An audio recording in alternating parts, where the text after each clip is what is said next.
Salve, salve galera! E aí, segundão, tudo bom? Então pessoal, mais uma aulinha de hoje, na verdade vamos dar duas aulas hoje, hein? Aulas 11 e 12. Ah, por que isso, professor? Porque esse tema dessas duas aulas aqui é um tema que tem de ser trabalhado junto, né?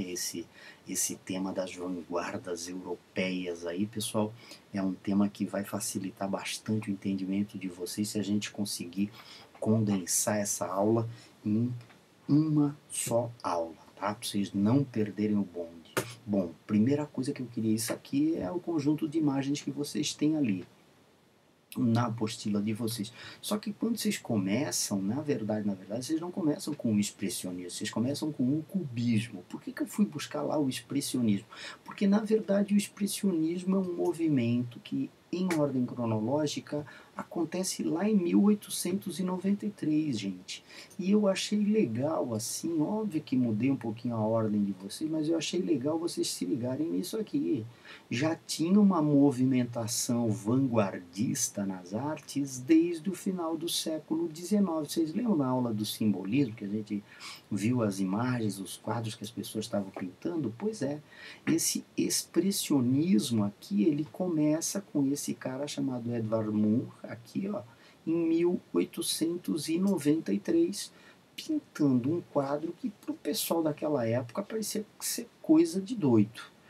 O Grito não foi um quadro apreciado, entre outras coisas porque na lógica daquele momento, na história das artes daquele momento, a gente tem um quadro cujo o céu aparecia avermelhado nessa tonalidade, o rosto aparecia desse jeito aqui, né? Ele todo marcado por esse aspecto, que é um aspecto assustador, ao mesmo tempo que é assustador, as cores, tá? Então todo esse conjunto de aspectos já começou a aparecer na arte no século XIX. E aqui a gente tem uma espécie de continuação nesse quadro do Lazar Segal, né? Que é um pintor brasileiro. Aqui o título desse quadro é Pogrom, é um quadro que homenageia, né, os judeus perseguidos sistematicamente na Europa e depois durante a Segunda Guerra Mundial. Então, basicamente, o pintor brasileiro foi um dos grandes responsáveis por fazer esse tipo de crítica e esse tipo de apontamento. Notem então que o expressionismo é um movimento que faz crítica social. Aqui, né, no Grito do Munch, a gente tem claramente a expressão de esgar, a expressão da pessoa totalmente perturbada, totalmente enlouquecida. O grito dela não vai ser aquele grito bonitinho cometido, muito pelo contrário. E já aqui no quadro do Segal, o que a gente vai ver é uma crítica clara à miséria, ao sofrimento, né? a ideia de, basicamente, de oprimidos e opressores. Então, o movimento expressionista, guardem isso, é um movimento que busca expressar as angústias mais interiores dos seres humanos e não se preocupa nada em distorcer as imagens, que é o que acontece aqui de uma maneira radical no quadro do Edvard Munch. Tá? Então o expressionismo vem daí e é um movimento do século XIX, final do século XIX, apesar do quadro do Segal ser de meados do século XX. Tá? No expressionismo a gente vai ter também uma influência grande, aliás, de todas essas artes aí, tá, pessoal? Muito comum esse conjunto de características desse momento histórico aí, vai fazer com que os movimentos artísticos de vanguarda eles acabem participando de outras artes também. Eu vou mostrar para vocês aqui um clássico do cinema, Nosferatu, e é um quadro, tá? É um quadro expressionista, total, a estética, né? Total expressionista.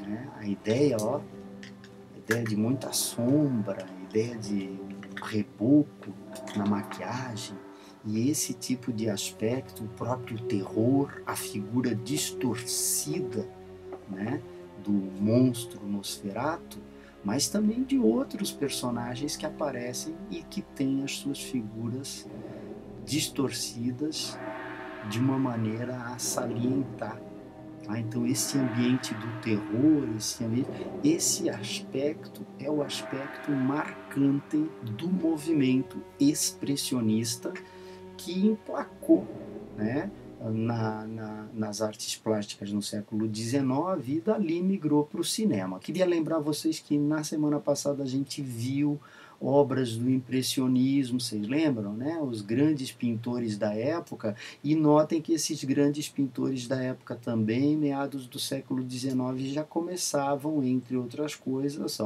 a subverter, não era pintar, já não era mais o sujeito tirar um retratinho realista, figurativo, não. Aqui nesse quadro, por exemplo, o quadro da Catedral de Rouen, o Monet fez 30 quadros diferentes, porque cada um deles tinha uma luminosidade sobre a catedral. Então é importante a gente perceber que esse conjunto de aspectos que a gente conhece sob o nome de vanguarda, na verdade já tinha começado no século XIX com o expressionismo. Agora, é certo também que a partir de 1909 o Picasso radicaliza. Tá? E por que ele radicaliza? Tá? Qual é que é a ideia do Picasso? Bom, o primeiro ponto que vocês têm que ver é que aqui nós temos uma menina com o bandolim, mas essa menina com o bandolim, ela está cheia de formas que são formas, linhas retas, formas que lembram formas 3D. Qual é que é a ideia? A ideia do Picasso, entre outras, mas é que para retratar a realidade de uma forma fiel, a gente tem que considerar que toda a realidade é montada sobre cones, cubos, esferas, pirâmides e assim por diante. Então, quando ele pinta os quadros dele, uma das ideias dele é que o sujeito tem que valorizar essas formas, porque a realidade mesmo das coisas está nessas formas. E esse aspecto é importante a gente perceber, faz com que num quadro como esse aqui nós tenhamos a impressão de que ela está saindo do quadro. Sem a ideia da ilusão 3D que os renascentistas usavam, sem aquela ideia, tá, de falsa profundidade, que o Picasso não valorizava isso definitivamente. Nota que também não tem muitas cores, né? Inclusive no comentário aqui, é a sobreposição monocromática das formas de seu corpo, o que vai dar a impressão do movimento e também vai dar a impressão de que ela está, além de estar agitando, tocando o bandolim, ela também está, de certa forma, colocando em evidência isso, né? essa materialidade, a concretude do ser humano. O Picasso é o cara que revolucionou as artes, tá, gente? Revolucionou as artes porque ele foi dos primeiros também a perceber que o nosso olho, ele vai muito mais, o nosso cérebro funciona muito mais pela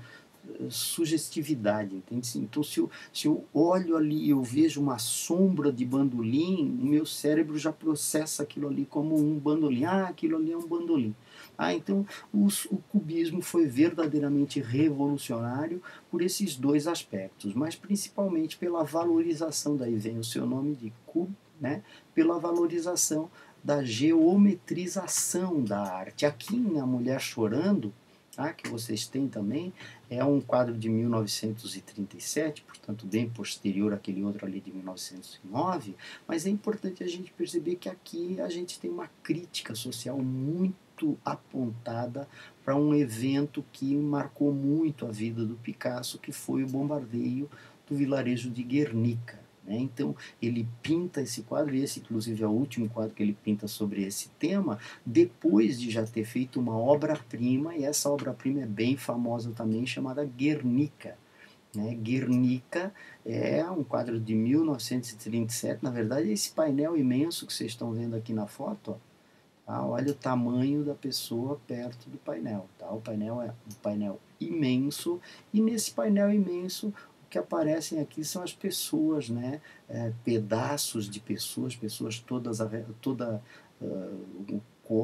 os corpos arrebentados e tal, sobretudo por conta da crítica a esse bombardeio. Um bombardeio que foi feito pela Força Aérea Alemã sob as ordens do ditador Francisco Franco. tá? Então foi um momento assim negro na história da Espanha, e por causa disso, por conta desse aspecto, não é incomum a gente ainda hoje ter referências às grandes obras do período. Essa daí é uma obra que é uma obra típica do cubismo, muito comum, tá? Não se surpreendam se mais dia menos dia vocês encontrarem essa obra aí. E a gente tem uma semelhança, né, gente? Olha só, aqui o touro que está olhando para a gente aqui, aparece ele de lado, ó, né? Mas eu olho, vejo o outro olho aqui em outro ângulo. A orelha dele não está aparecendo de perfil.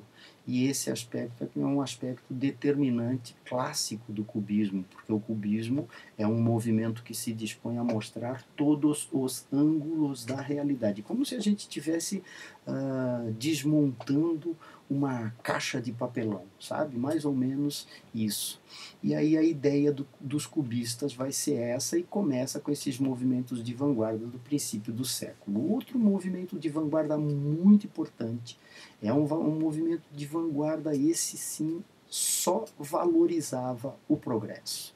Né? Esses dois desenhos de quadros que a gente tem aí, essas duas gravuras de quadro que a gente tem aí, do Giacomo Balla, eles dizem respeito, sobretudo, à agitação da vida moderna, à rapidez da vida moderna, à dinâmica da vida moderna, e nesse sentido, esse quadro que fala na velocidade abstrata mais o ruído, ó, ele tem bem claramente a ideia de despertar os sentidos de quem estivesse vendo.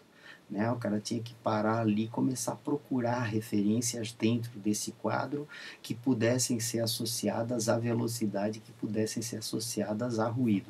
E se vocês notarem esse conjunto de linhas aqui dispostas dessa forma, vai dar justamente a ideia de muita dinâmica nesse quadro. Tá? Então, é essa celebração da vida que marca o futurismo. Eles celebram o automóvel, eles celebram a urbanidade, eles celebram a indústria, a fábrica, a metralhadora, por incrível que pareça. Eles defendem a destruição dos museus, dizem que esses museus já não representam mais o dia a dia. E chegam mesmo a sugerir a ideia da abolição da gramática, das regras ortográficas, das regras gramaticais. Os futuristas vieram verdadeiramente com esse ímpeto revolucionário muito forte mesmo.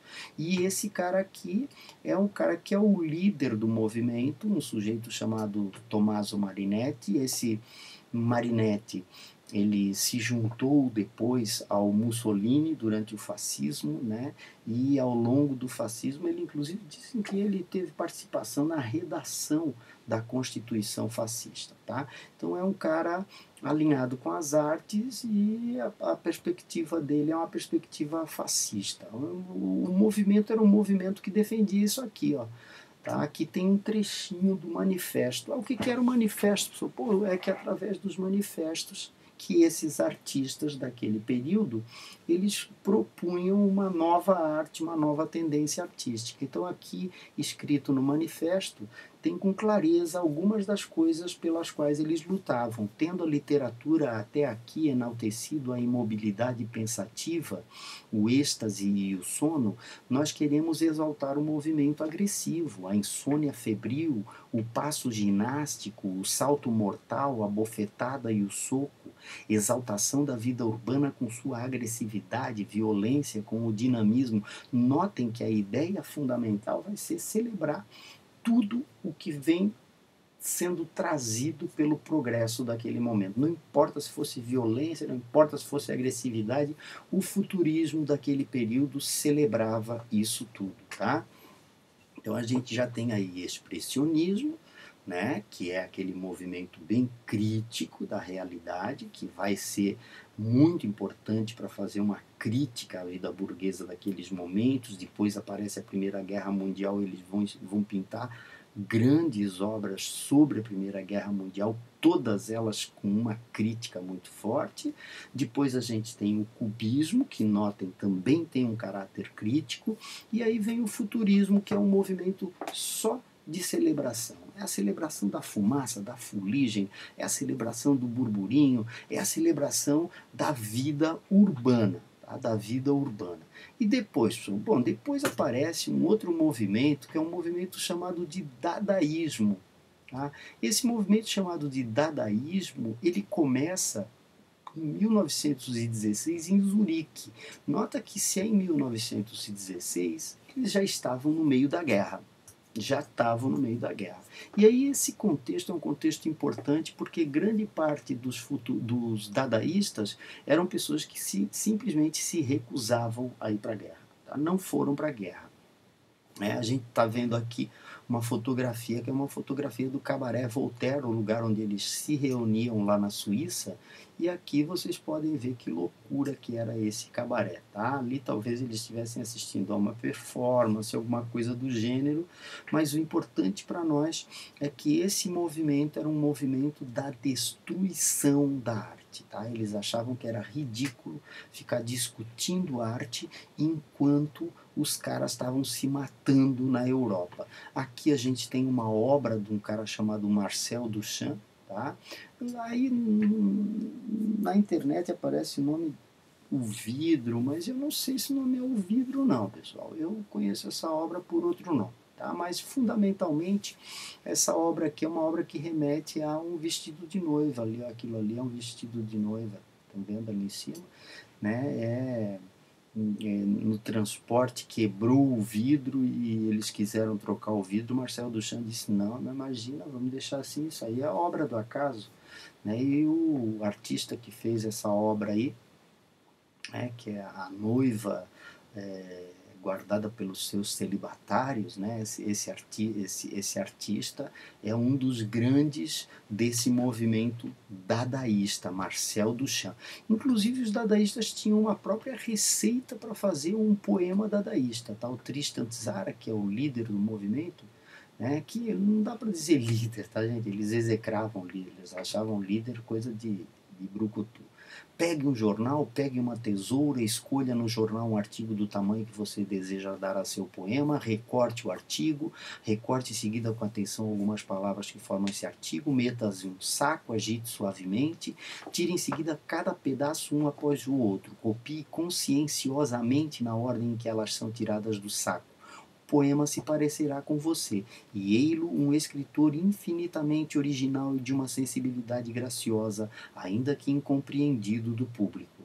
Notaram a ideia básica aqui desse poema, a ideia de zoar, de ser sarcástico, a ideia de fazer uma crítica muito clara a todo e qualquer tipo de preocupação estética, enquanto os europeus estavam se matando com a Segunda Guerra Mundial. Os dadaístas também eram adeptos da colagem, essa colagem que vocês têm no livro de vocês, a ideia da colagem, é uma ideia de 1917, esse Hans Arp aqui vai ser um dos grandes artistas desse movimento, depois vai se agregar outras correntes outras correntes vanguardistas também, tá?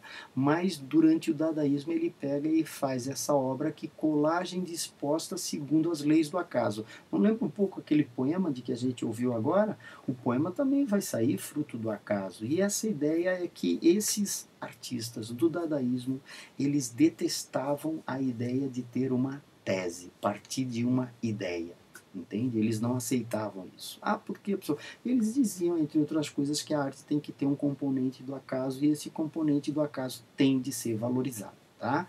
Aqui a gente tem um trechinho do manifesto dos dadaístas, como conquistar a eterna bem-aventurança, dizendo Dadá, como ser célebre, dizendo Dadá, com um nobre gesto e maneiras finas, até a loucura, até perder a consciência. Nota que a ideia básica deles aqui é zoar, porque Dadá não significa absolutamente nada. Tá? Dadá foi uma palavra que eles pegaram de um dicionário e usaram essa palavra como referência, mas a palavra não pode ser traduzida ao pé da letra, porque a ideia basicamente desse movimento literário, artístico, artístico mais do que literário, é a ideia de fazer uma crítica muito contundente àquele conceito. E, sobretudo, ser nihilista ao extremo. O que é nihilista, pessoal? Negar tudo, tá? Não acreditava em nada, não aceitavam nada.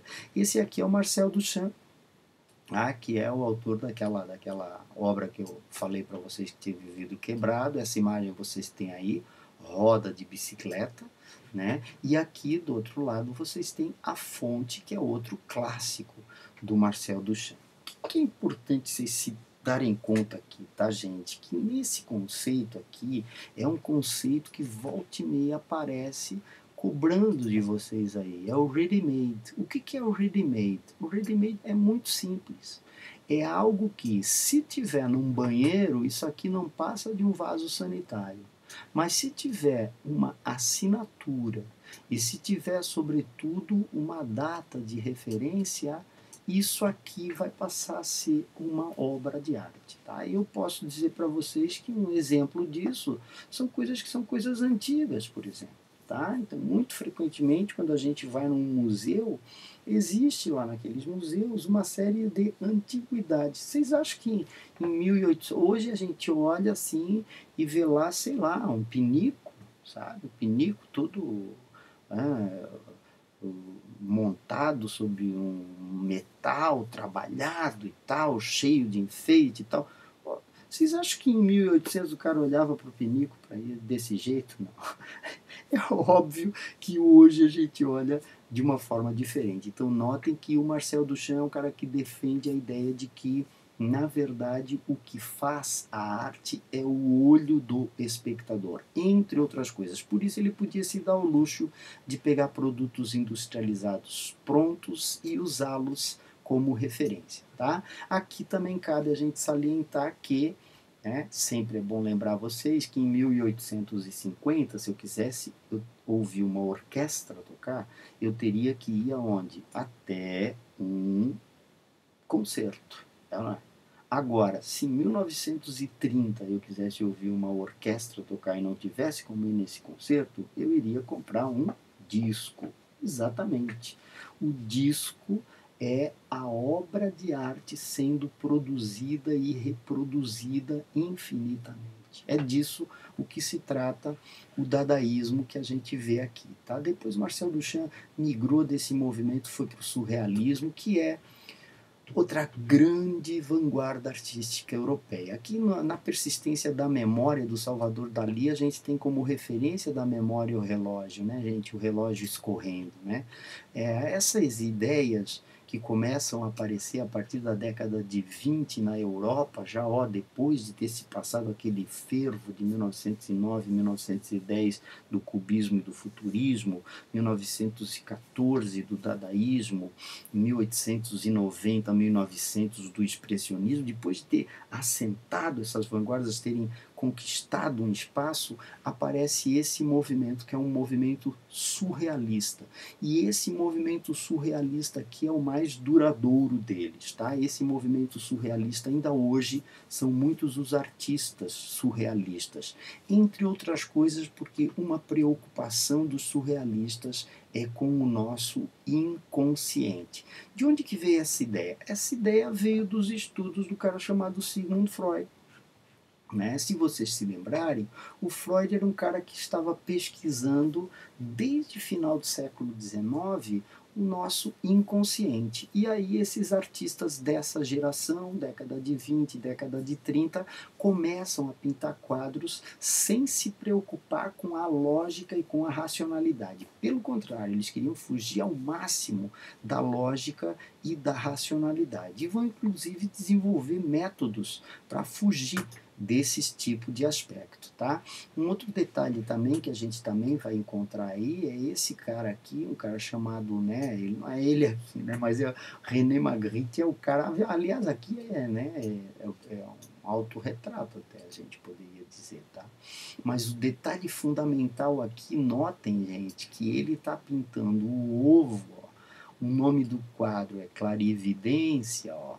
Tá? Só que em vez de pintar o ovo, ele já está pintando o pássaro. Tá? Então é um quadro marcado por essa sensação de que o artista é aquele cara capaz de olhar o amanhã, né? De conseguir enxergar o amanhã. E esse conjunto de obras é muito devedora dos estudos desse cara aqui, do Sigmund Freud. Os surrealistas, na verdade, eles defendiam a tese de que eles não pretendiam atingir o realismo justamente porque o realismo é da área do consciente. Eles queriam atingir o superrealismo. E para atingir isso não tinha outra maneira, né? A ideia do tempo, a ideia da persistência da memória, como a gente viu, é uma referência muito clara à ideia da aridez, olha só, né? O terreno árido, aqui uma árvore seca, ó, e aqui o tempo, essa impressão aqui do relógio, o relógio é o tempo escorrendo por entre os nossos dedos, tá? E aqui, nesse momento, eu queria chamar a atenção de vocês, que vai ter uma expressãozinha que vocês frequentemente vocês encontram, que é a atmosfera onírica. É sonho, pessoal. Uma tradução dessa expressão aqui, atmosfera onírica, seria o sonho. E essa escrita automática aqui é uma técnica que até hoje se utiliza em psicanálise, tá? Na qual o sujeito bota a falar sem pensar ou bota a escrever sem pensar no que está escrevendo e acaba atingindo, né, os limites, as fronteiras desse inconsciente. Para os artistas dessa geração é muito importante levar em conta que a ideia vai ser justamente revolucionar as artes, né? Então hoje a gente ainda tem neo-surrealistas, hoje a gente tem neocubistas, hoje a gente tem neo-expressionistas, hoje a gente tem neo-dadaístas e assim por diante. O conjunto de obras de arte do qual a gente vai gozar a partir dessas vanguardas artísticas europeias, ele é absolutamente, praticamente infinito. E hoje ainda a gente vive alguns ecos dessas grandes vanguardas artísticas, tá? Não se esqueçam das tarefinhas, tá? Que essa semana não tem arrego. Vou botar lá as tarefas para vocês fazerem. Ok, gurizada? Um abraço então e até mais, tá?